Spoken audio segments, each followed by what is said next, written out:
Hello students, फिर हम आपको शुरू कर रहे थे चार पीस डिफरेंशियल इक्वेशन। कुछ टेक्निकल फॉल्ट आ गया तभी। देखो, इसमें हम आप लोग को आज क्वेश्चन बता रहे थे चार पीस डिफरेंशियल इक्वेशन का, जो पिछले क्लास में भी थ्योरी बताए थे और उसी पर बेस क्वेश्चन दे रहे थे। और आज आपका यह चार पीस डिफरेंशियल इक्वेशन अंतिम हो जाएगा। तो VBI क्वेश्चन सब बता रहे थे और पिछला क्लास में 4 गो टाइप्स बताए थे, उस पर ध्यान देंगे आप। तो चलते हैं क्वेश्चन पर।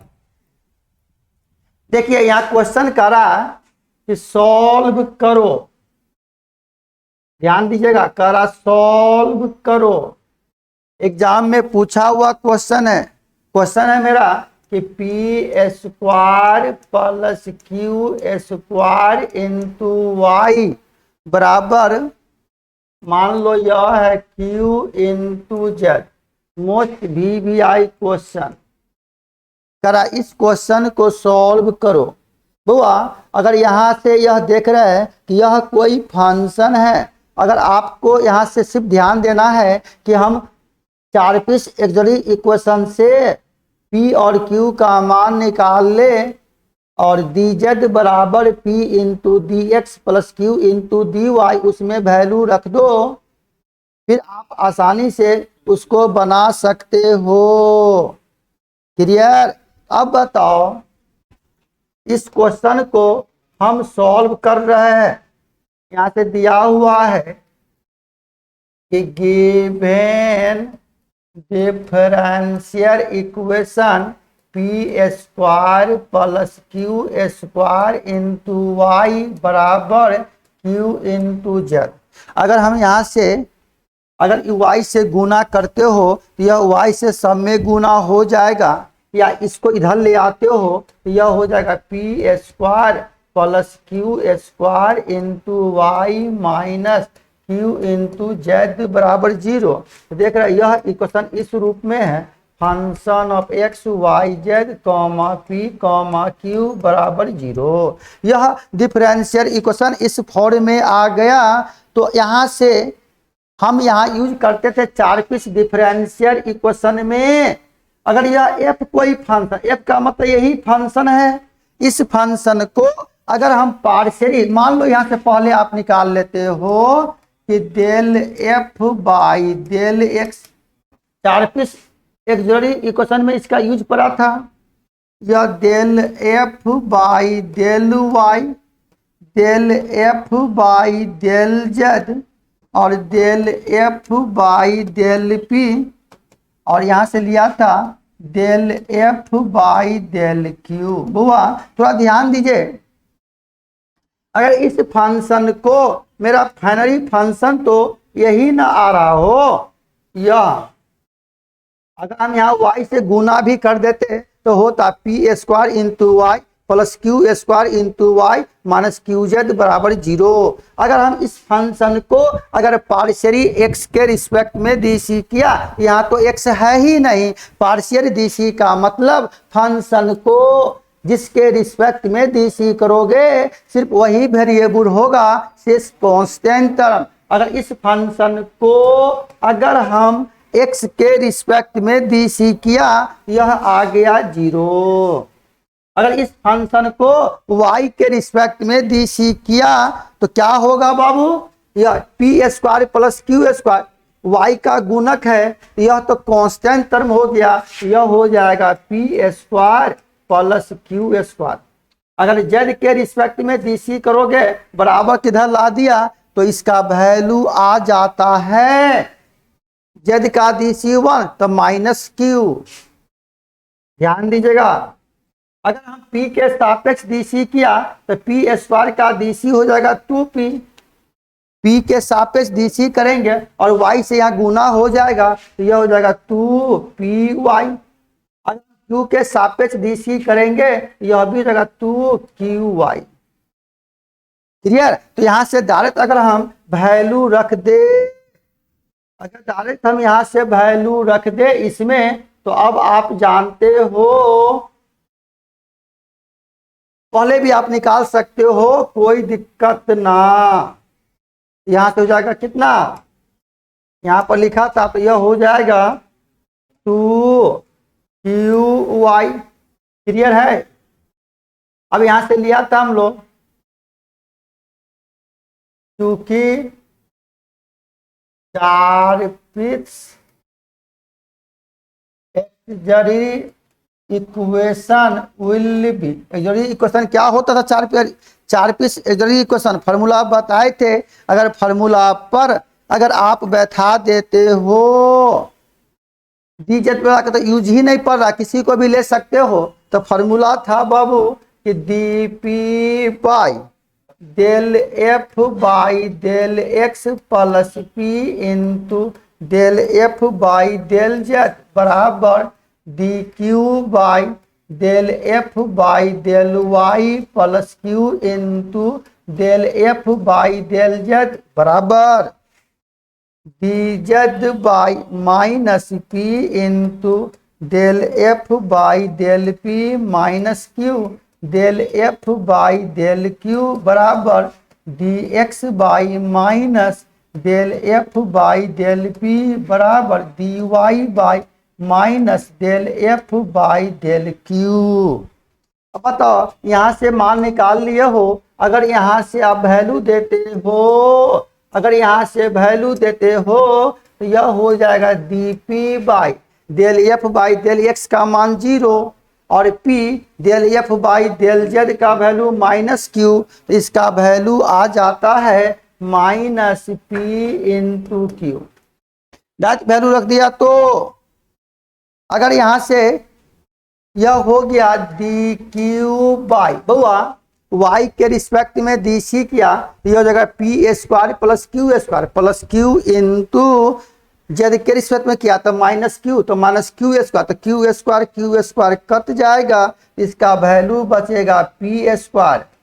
यह हो गया डी जेड बाई, अगर यहाँ से वैल्यू दिया तो del F by del Y का value P square plus Q square, sorry यहाँ से पी स्क्वायर, अब माइनस पी से गुना हो नहीं, डी जेड न लिया, अब तो del F by del P, तो पी के सापेक्ष क्या 2py, अब पी से गुना हो गया, इस जगह minus 2p square Y minus Q के रिस्पेक्ट में किया तो 2qy और क्यू से गुना हो गया तो जगह minus twice Q square into Y बराबर D X by del F by del P, तो पी के रिस्पेक्ट में डी सी क्या 2py और माइनस से गुना हो गया तो माइनस 2py बराबर हो गया डी वाई बाई क्यू के रिस्पेक्ट में करेंगे तो माइनस 2qy। यह हो गया इस तरह से। अब यहाँ से किसी भी 2 टर्म्स को ले लेना और हम प्रयास करेंगे P और Q का मान निकाल दे, P और Q का मान निकाल देंगे तो आसानी से आप लोग इस टाइप का क्वेश्चन बना सकते हो। किसी भी 2 को ले लिया, अगर मान लो या P और Q को ही ले लो, इसी दोनों को ले लेते हैं तो एक क्वेश्चन से आप इस टाइप का क्वेश्चन सीख सकते हो। इसलिए बाबू थोड़ा ध्यान दीजिएगा। और आज हम आप लोग को कुछ क्वेश्चन और देने जा रहे हैं होमवर्क में, इस टाइप का क्वेश्चन आप बना सकते हो। अगर इसमें हम किसी 2 को ले ले, वी टेक एनी 2 फ्रैक्शन, यहां से लिख भी सकते हो वी टेक एनी 2 फ्रैक्शन। मान लो हम इसी को ले लिया बाबू, यह हो गया D P by minus P Q बराबर D Q by P square. बुआ यहाँ से हम देख रहे हैं यह एगो पी कट जाएगा,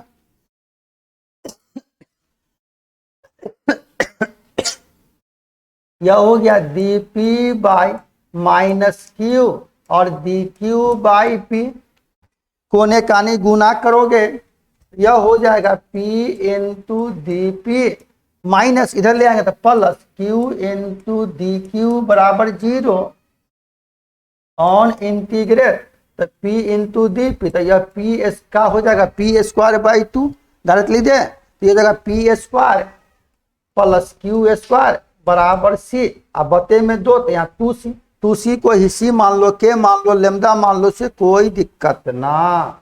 क्लियर? यह जगह P square plus Q square बराबर 2c की जगह आप के भी लिख सकते हो, उससे कोई दिक्कत ना। क्लियर? अब बताओ, हम लोग यहां से देखे थे कि जो क्वेश्चन दिया है मेरा, अब तो क्वेश्चन क्या था, आप यह 2c लिया ना, इसी को आप यहां कह सकते हो, इसी को आप अगर यहां से कह सकते हो, अगर 2c को ही अगर हम मान ले पुट या 2c बराबर के, तो यह हो जाएगा P square plus Q square बराबर के। क्लियर? अब हम देख रहे हैं कि यह जो मेरा क्वेश्चन था, तो आप क्वेश्चन पर जाइए, तो क्वेश्चन कह रहा था, क्वेश्चन है बाबू कितना कि P square plus Q square into Y बराबर क्यू इंटू जेड। क्लियर? और P square plus Q square का मान दे दिया, तो के इंटू वाई बराबर क्यू इंटू जेड। इसलिए यहां से यह क्यू का मान निकाल दिया, के वाई बाई जेड। तो हम यहां से P और Q का मान निकाल लिया। अगर Q का मान निकाल लिया, फिर अगर यहां से देते हो तो यह है पी स्क्वायर बराबर के माइनस क्यू स्क्वायर, वैल्यू देंगे तो के minus K Y by Z का स्क्वायर, यह हो गया पी स्क्वायर का मान। यहां से सॉल्व करेंगे, स्क्वायर हटाएंगे, रूट चढ़ जाएगा, इसलिए यहां से कितना हो जाएगा फाइनली, यह हो जाएगा P का value root over K minus K square Y square by Z square. तो हम यहाँ से यह P और Q का मान निकाल लिया। जब P और Q का मान निकाल लेंगे और इसका मान अगर हम यहाँ से रख देंगे, तो आसानी से पूछा हुआ क्वेश्चन था। जब यहाँ से अगर हम P और Q का मान निकाल लिया, ध्यान दे रहे हैं, P और Q का मान हम यहाँ से अगर निकाल लिए, या P निकाल लिए और Q निकाल लिया, जब इसका मान अगर हम यहाँ से लेकर अगर बनाते हैं, तो देखिए अब यहाँ से हम लोग जानते थे नाउ dz बराबर P into D X plus Q into D Y.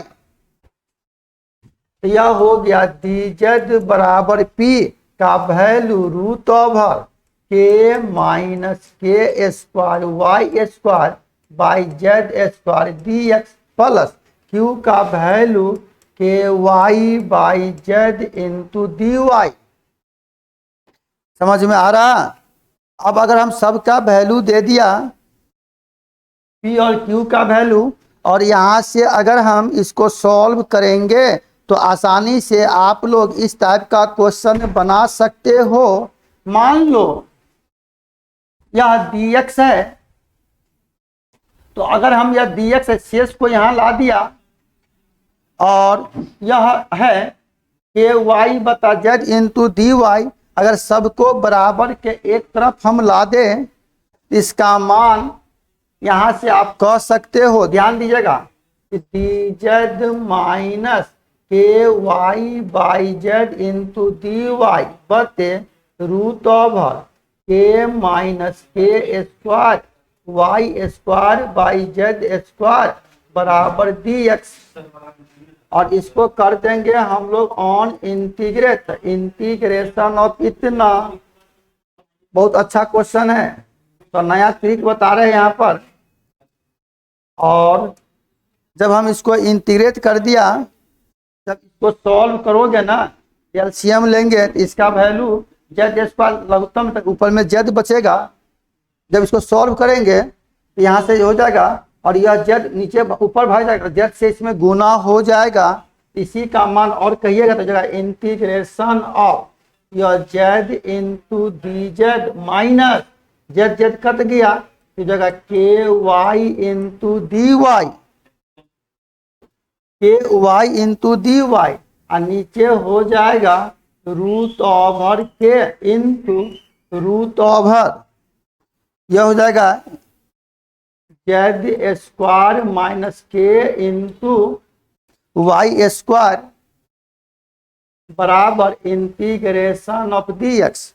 अगर हम यह रूट के अंदर जो टर्म्स है, अगर यहाँ से मान लेते put Z square minus K Y square को अगर आप मान लेते टी स्क्वायर, और इसको अगर आप डिफरेंशिएट करते हो, अगर हम लोग इसको डिफरेंशिएट करते हैं तो जेड स्क्वायर का डी सी हो जाएगा 2z into D Z minus के बाहर वाई स्क्वायर का डी सी, ये हो जाएगा ट्वाइस के वाई इंटू डी वाई, समझ में आ रहा, बराबर ये जगह 2t इंटू डी टी, दो सब में कॉमन आ गया, तो z into D Z minus K Y into D Y बराबर t into D T.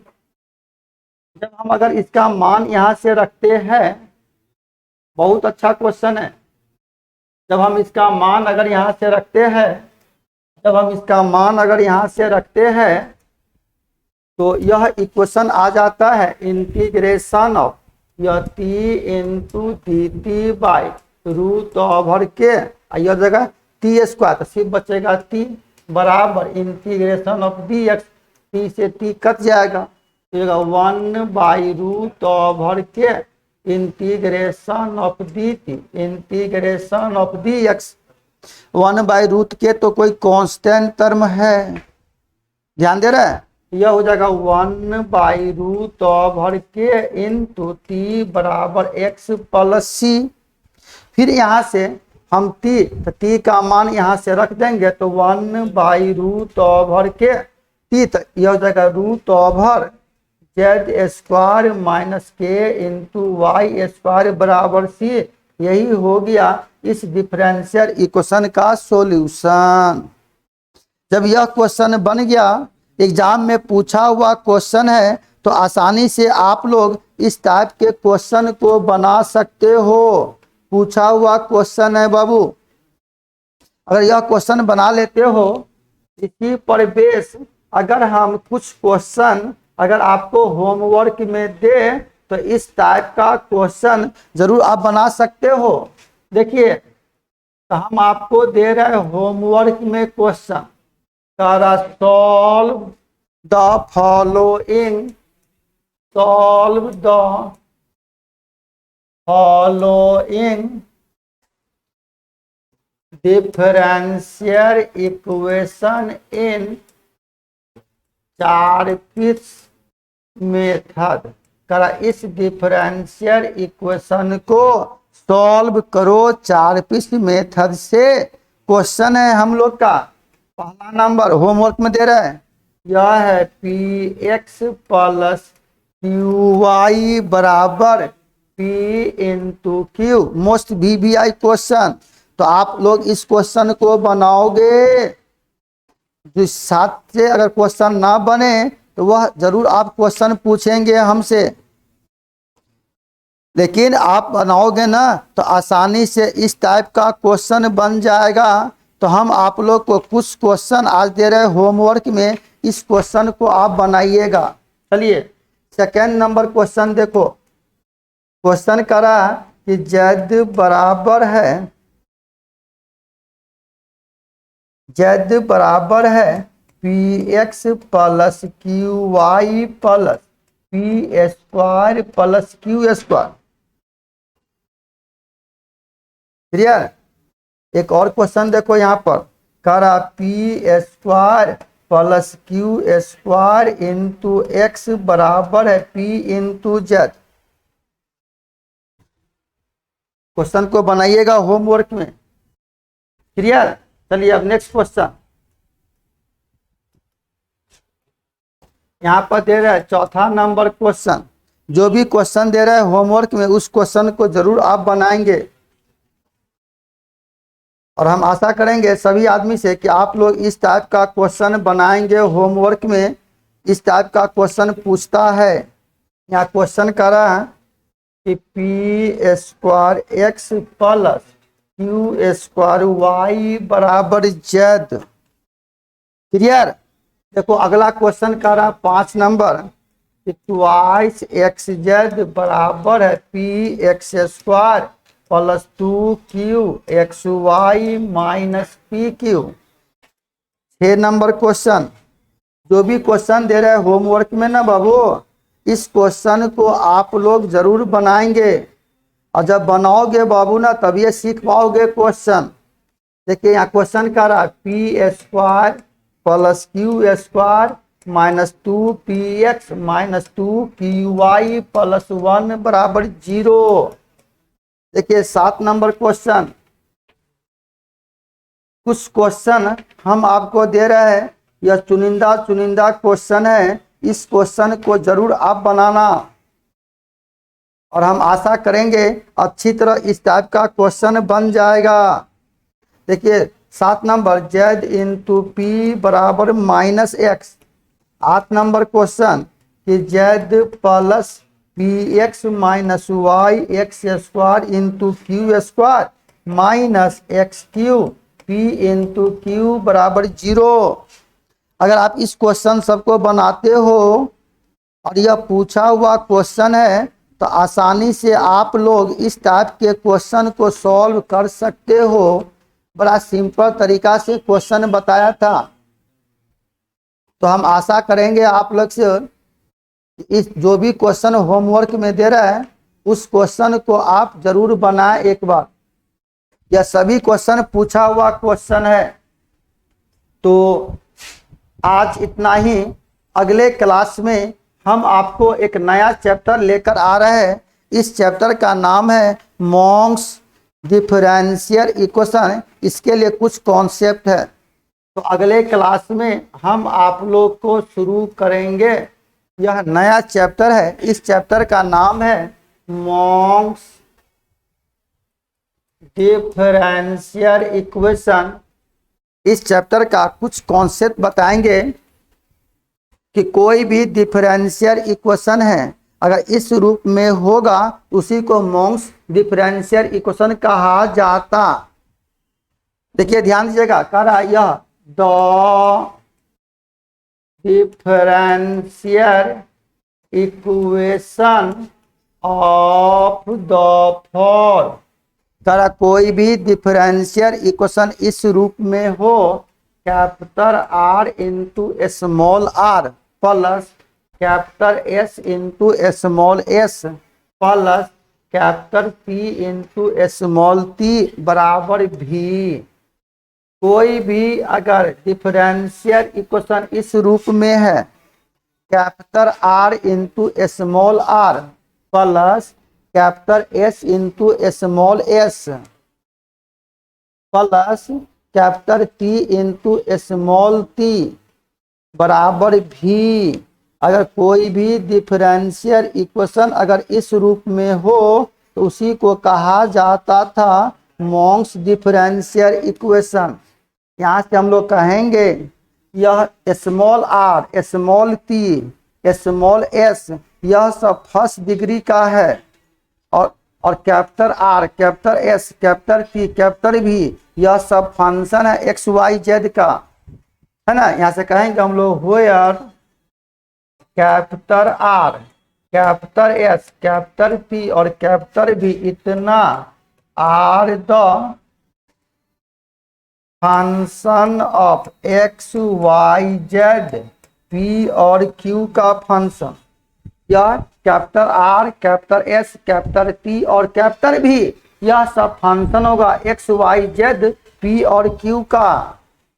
And यह सब फंक्शन होगा capital R capital P capital S capital T और कैपिटल भी फंक्शन है एक्स वाई जेड पी और Q का। और small R S T यह कोई भी फर्स्ट डिग्री का कांस्टेंट टर्म है ना। तो इस रूप में अगर होगा तो इसी को कहा जाता है इज कॉल्ड कहा जाता, is called partial differential equation in Monks form. यही सब हो गया मॉन्क्स फॉर्म में। क्लियर बुआ? जैसे यहाँ कह दिया हम लोग स्मॉल आर, स्मॉल एस और स्मॉल टी क्या है, और यहाँ से अगर लेंगे तो स्मॉल पी और स्मॉल क्यू, यह फंक्शन होगा एक्स वाई जेड का। तो थोड़ा अगर यहाँ से कॉन्सेप्ट पर ध्यान दोगे तो आसानी से हम लोग का क्वेश्चन बन सकता है। यहाँ से कह देंगे कि स्मॉल एल तो स्मॉल आर, स्मॉल टी और small T are in the first degree, are in the first degree, यह एक डिग्री का होगा। वेरिएबल का मैक्सिमम पावर जो होता है उसी को डिग्री कहेंगे। यहाँ पर आपको याद रखना होगा कि मान लो अगर कोई फंक्शन है, उस फंक्शन को अगर हम दोबारा डीसी करते हैं तो यहाँ से मान लेते हैं वो यार यह स्मॉल आर का मतलब हो गया del two Z by del x square. Small S का मान होता है del two X by del two Z, sorry del two Z by del X into del Y, और स्मॉल टी का मतलब del two Z by del Y square. इसका sense हुआ कि यह जेड अगर कोई फंक्शन है एक्स वाई का तो वह जेड को पार्शियली डीसी किया एक्स के रिस्पेक्ट में 2 बार। इसका मतलब हो गया कि जेड को पार्शियली डीसी किया, एक बार एक्स के रिस्पेक्ट में, एक बार वाई के रिस्पेक्ट में, यानी 2 बार पार्शियली डीसी किया। Del two Z by del Y square का मतलब हुआ कि जेड को हम 2 बार पार्शियली डीसी किया। तो यहां से अगर आप याद रखते हो तो स्मॉल आर का मतलब del two Z by del x square. बउआ अगर इसी को और अगर आप लिखना चाहते हो दूसरे केस में यह भी कह सकते हो। ध्यान देना, हम लोग जानते थे स्मॉल पी का मतलब del Z by del x और स्मॉल क्यू का मतलब del Z by del y लेते थे। तो मान लो अगर हम इसी को थोड़ा और चेंज करके समझा रहे हैं, इसको लिख सकते हो del into del Z by del X by del X. Clear? इसको लिख सकते हो del into del Z by del Y by del Y. बउआ del Z by del X को पी कह दिया तो यहां से कह देंगे del P by del x और del Q by del Y. मतलब यह आर को ही या तो del two Z by del x square कहो या del P by del x कहो, चलेगा। उसी तहत हम कह दिया अगर मान लो यह एस है और टी है तो आर एस और टी का मान हम लोग जानते हैं। अगर इसी को और लिखना चाहते हो, मान लो इसको लिख दिया कि डेल इनटू बउआ del two Z by del X del Y का मतलब हुआ कि जेड को पार्शियली डीसी किया एक्स के रिस्पेक्ट में, पार्शियली डीसी किया वाई के रिस्पेक्ट में। इसको लिख सकते हो del Z by del Y by del x और del Z by del Y को क्यू कह देंगे तो यह हो जाएगा डेल क्यू बता डेल एक्स। इसका मतलब इसी आर को यह भी लिख सकते हो, इसी आर को यह भी लिख सकते हो। अगर पी को पार्शियली डीसी किया एक्स के सापेक्ष तो आर, या जेड को पार्शियली डीसी किया 2 बार एक्स के रिस्पेक्ट में तो आर। अगर हम क्यू को वाई के रिस्पेक्ट में पार्शियली डीसी किया तो स्मॉल टी, या जेड को 2 बार डीसी किया वाई के रिस्पेक्ट में तो स्मॉल टी। अगर जेड को एक बार एक्स एक बार वाई के रिस्पेक्ट में बारी बारी से पार्शियली डीसी किया स्मॉल एस, या अगर क्यू को एक्स के रिस्पेक्ट में डीसी किया तो स्मॉल एस। तो आपको अगर यहाँ आर एस और टी का मान अगर याद रखते हो तो आप आसानी से हम लोग इस टाइप का क्वेश्चन बना सकते थे। अब एक ही बताओ, हम लोग यहाँ से जानते थे, थोड़ा ध्यान दीजिएगा, आपने पढ़ा था पार्ट 1 में ही, यहाँ से हम लोग कह सकते थे कि del 2z by del x into del y और del 2z by del y into del x, यह दोनों का वैल्यू आपस में बराबर होता है। जब ये दोनों का वैल्यू अगर आपस में बराबर होगा तो यहाँ से हम लिख रहे हैं यह s बराबर है del 2z by del x into del y, इसी को लिख सकते हो del 2z by del y into del x। इसको लिख दिया बुआ del into del z by del x by del y, और del z by del x को p कह दिया तो del p by del y, इसका भी मान हो गया स्मॉल s। यानी अगर q को पार्शियली डीसी किया x के रिस्पेक्ट में तब भी s, या p को पार्शियली डीसी किया y के रिस्पेक्ट में तब भी s। यानी s का 2 वैल्यू, या तो p को y के रिस्पेक्ट में डीसी करो या q को x के रिस्पेक्ट में डीसी करो, वह भी पार्शियली डीसी। तो यहां से अब क्लियर हो गया कि r s और t, आर का मान क्या होगा 2, एस का मान 2, टी का मान 2। लेकिन एस के वैल्यू में यहाँ पर ध्यान देना कि पी और क्यू है, तो पी और क्यू भी फंक्शन है एक्स वाई का, लेकिन अगर पी को हम वाई के रिस्पेक्ट में डीसी करेंगे तो एस होगा। अगर क्यू को एक्स के रिस्पेक्ट में पार्शियली डीसी करेंगे तब भी स्मॉल एस होगा। इस पर बेस क्वेश्चन है। क्वेश्चन बनाने से पहले हम आपको कुछ कॉन्सेप्ट दे रहे हैं और आसानी से इस टाइप का क्वेश्चन बना सकते हो। आसानी से आप इस टाइप का क्वेश्चन बना सकते हो। एक सिंपल सा एग्जाम्पल देख लिया जाए। मान लो यहाँ क्वेश्चन कह रहा है कि सॉल्व करो। क्या कह रहा है क्वेश्चन बाबू? यह s बराबर है 2x प्लस 3y। क्वेश्चन है मेरा, सॉरी 2x प्लस यह 2y।